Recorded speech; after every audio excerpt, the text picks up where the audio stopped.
Bueno, vamos a continuar con el tema de pasar un esquema eléctrico a un diagrama de contactos, ¿de acuerdo? En este caso tenemos otro circuito que hemos montado durante el curso, que es un inversor de giro, ¿de acuerdo? Está formado por dos segmentos, uno que es este de la izquierda, el que tenemos el seguro, que es el pulsador de accionamiento, de acuerdo con su realimentación correspondiente y su contacto de enclavamiento, que activa la bobina de KM1, de acuerdo, cerrándose los contactos de KM1 y poniendo en funcionamiento el motor, por ejemplo, a derechas. Y cuando pulsamos S2, vemos que por el sistema de enclavamiento no me dejaría, de acuerdo, que se accionara la bobina KM2 al estar activa KM1. Nos obliga a pasar por par. Una vez que paramos, de acuerdo, pues sí que ya me deja darle al accionamiento de S2 para que se active KM2 y al hacer la inversión, o sea, el cambio de dos fases, pues se hace la inversión de giro del motor. ¿De acuerdo? Bueno, esto mismo lo vamos a pasar a lo que es el esquema de contactos, ¿de acuerdo? Que es muy sencillo, casi se ve de manera inmediata, como siempre. Partimos desde aquí para abajo, vamos a hacer ahí la programación. Aquí nosotros recordar que además de este pulsador de paro en cabecera, en serie con él, siempre poníamos, y de hecho hemos puesto una seta de emergencia, que la tenemos aquí.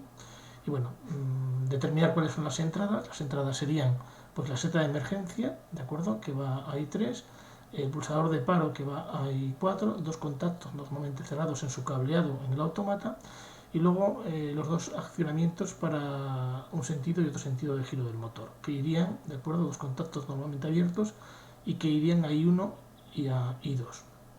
Las salidas, pues aquí en este caso hemos utilizado las cuatro salidas. Dos para hacer lo que sería la manipulación. Vamos a verlo un poco por aquí. Lo que sería la manipulación del motor, de acuerdo, a izquierdas o a derechas y viceversa, de acuerdo, accionando KM1, los contactos principales de KM1 y KM2, y las otras dos salidas para la señalización de cada uno de ellos. Volvemos por acá y hablamos. Voy a poner esto en rojo.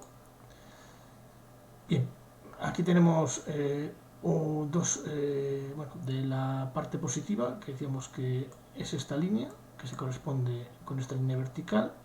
Sale un contacto, ¿de acuerdo? Que sería el contacto de la seta de emergencia. En serie con él el contacto del pulsador de paro. Y luego desde aquí vamos a ver los distintos segmentos. Aquí tenemos un primer segmento, ¿vale? Que es el que hace el control para el accionamiento de la bobina de KM1, ¿de acuerdo? En este caso, la activación de la salida Q1 de mi autómata. Y bueno, pues vemos la semejanza. Aquí tenemos un dispositivo, un pulsador, ¿de acuerdo? Que lo tenemos aquí representado, ¿vale? Ahí lo vemos. Luego tenemos su contacto de realimentación, que aquí lo tenemos, ¿vale? Contacto de enclavamiento, que también lo hemos representado, y por este segmento activamos una salida que es la Q1, que es la encargada de activar la bobina del contactor KM1 para que el motor gire en un sentido, ¿de acuerdo? También a su vez se va a activar la salida Q3, que me va a señalizar con esta lámpara, la lámpara H1, esa situación de giro, y ya tendríamos el primer segmento hecho, ¿de acuerdo? Que sería pues todo esto que tenemos aquí, ¿vale? Todo esto que tenemos aquí. El segundo segmento, vamos a ponerlo en color verde para diferenciarlo, que sería este, es una réplica exactamente igual, ¿de acuerdo? A partir de los dos, el pulsador y la seta de emergencia, pues nos vamos al segundo segmento, que sería este, ¿de acuerdo?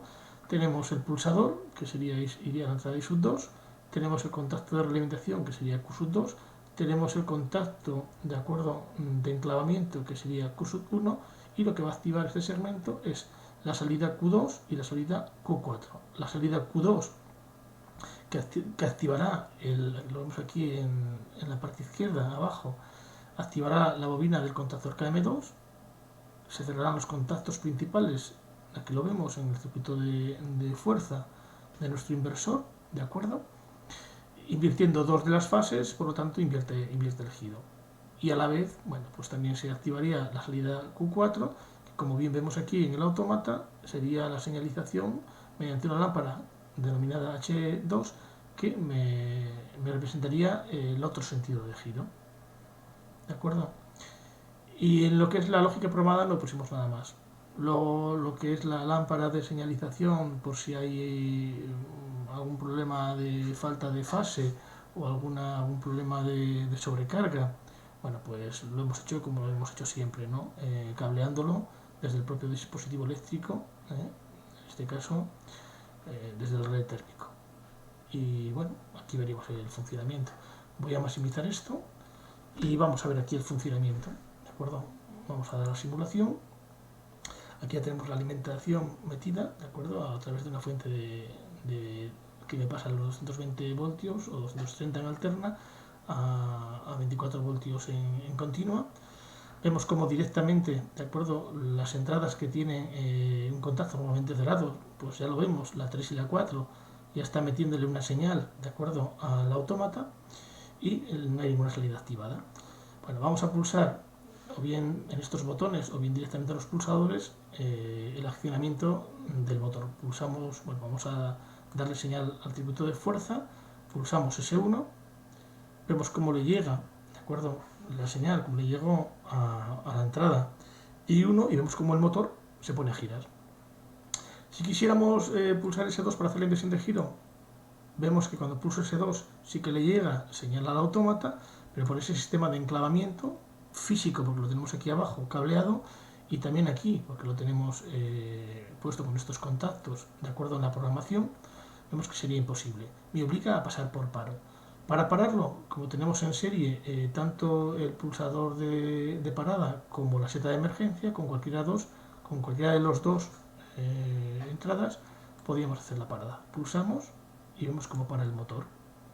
Para hacer la inversión de giro, pues pulsamos el otro dispositivo de accionamiento, el otro pulsador, y vemos, ¿de acuerdo?, cómo hace exactamente lo mismo, pero con el segundo segmento, con este de aquí.